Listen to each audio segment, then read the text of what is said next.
Welcome to the short discussion video on vocal cord palsy.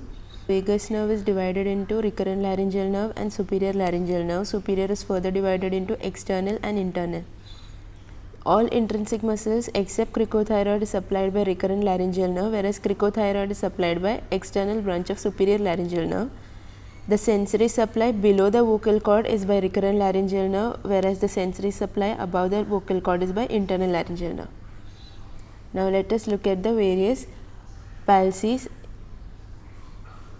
So vocal cord palsy can be of unilateral abductor, bilateral abductor, unilateral complete and bilateral complete. So abductor palsy means recurrent laryngeal nerve palsy. In unilateral abductor nerve palsy there is one recurrent laryngeal nerve palsy. In bilateral there is both recurrent laryngeal nerves are involved. In unilateral complete palsy both recurrent laryngeal and superior laryngeal nerve of one side are involved, and in bilateral complete palsy both recurrent and superior laryngeal nerve are involved.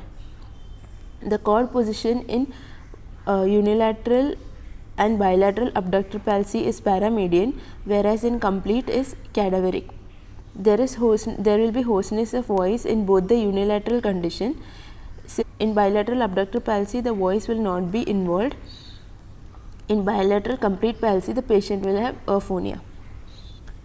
Dyspnea will be present in only one condition, that is bilateral abductor palsy, because both the vocal cords will be adducted in this condition, so the patient will not be able to take breaths.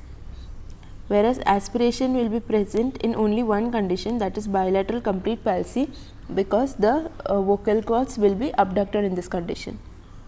Among all these conditions, the one with least consequences is the first one. So the treatment of this condition is wait and watch. In the second condition, since the patient has dyspnea, you will have to do immediately tracheostomy and lateralization. In the third condition also you can wait and watch and later do medialization. And in the last condition, since the patient has aspiration, you will have to do tracheostomy and epiglottopexy. Okay, thank you.